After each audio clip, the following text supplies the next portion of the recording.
খুশি থাকে এখানে সাধারণ জনগণ যেন আসতে পারে। আর এই অফিসের উদ্দেশ্য হলো এখানে একটা সার্বক্ষণিক একটা লোক থাকবে, আমাদের নেতা কর্মীরা যে যেখানে আছে তাদের কোনো সমস্যা হলে এই অফিসের মাধ্যমে অফিসের যে যারা দায়িত্ব থাকবে দায়িত্বশীলের সাথে যোগাযোগ করবে।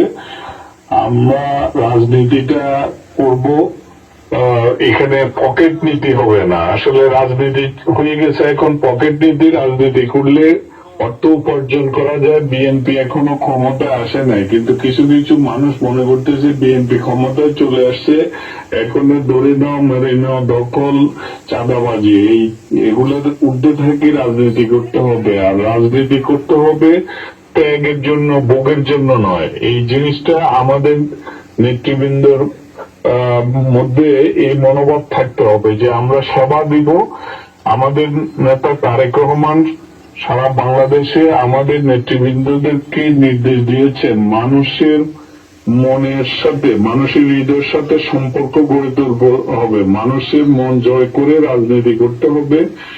আমরা আওয়ামী লীগ যে দুঃশাসন করেছে, তাদের দুর্নীতি দুঃশাসনের কারণে আজকে তাদের প্রধানমন্ত্রী, মন্ত্রিপরিষদ, এমপি, জেলা পরিষদের চেয়ারম্যান, উপজেলা পরিষদের চেয়ারম্যান, স্থানীয় নেতৃবৃন্দ, ইউনিয়ন পরিষদের চেয়ারম্যান যারা অপকর্ম করছে সবাই আজকে বিতাড়িত হয়ে গেছে। তা আমরা চাই যে জনগণের মধ্যে আমরা যেন একটি স্থান করে নিতে পারি, আমাদের যেন মানুষ ভালোবাসে, আমাদেরকে যেন মানুষ সম্মান করে।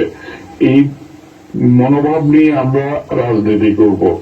আমি আমার নেতা কর্মীদেরকে নির্দেশ দিচ্ছি, আপনারা সবাই মানুষের সুখে দুঃখে থাকবেন, মানুষের জন্য কাজ করবেন, মানুষ আমাদেরকে মনে রাখবে। সামাজিক সৌহার্দ্যপূর্ণ অবস্থান নিতে হবে।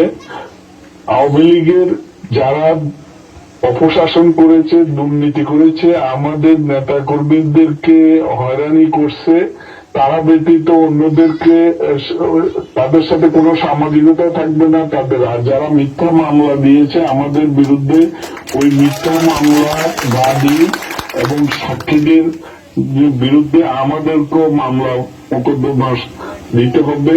সেই মনোভাব নিয়ে কাজ করতে হবে। আমি অনুরোধ করব যে কোনো অন্যায় আমরা করব না, যারা অন্যায় করছে অন্যায়কারীদের সাথে আমাদের কোনো সম্পর্ক থাকবে না।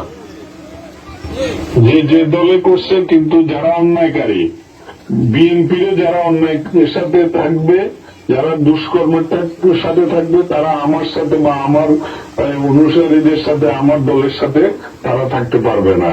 এই আমার নির্দেশ। আপনারা সবাই ভালো থাকেন, সুখে থাকেন।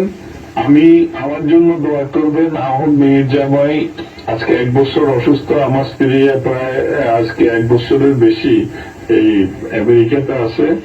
তো আমি নিজেও একটা চিকিৎসা আছি। আপনারা সবাই দোয়া করবেন যেন আমি পরিপূর্ণ সুস্থ হয়ে আপনাদের মাঝে আসতে পারি, আপনাদের সেবা করতে পারি। আমি চাই আল্লাহ আমাকে আরেকবার আপনাদের প্রতিনিধি হিসাবে আপনাদের সেবা করার সুযোগ দান করুক। আপনারাও আমার জন্য দোয়া করবেন। আমি নিঃস্বার্থভাবে সততার সাথে আপনাদের খাদেম হিসাবে, আপনাদের সেবক হিসাবে আপনাদের যেন সেবা করতে পারি। আল্লাহর কাছে আমার জন্য দোয়া করবেন। আল্লাহ হাফেজ।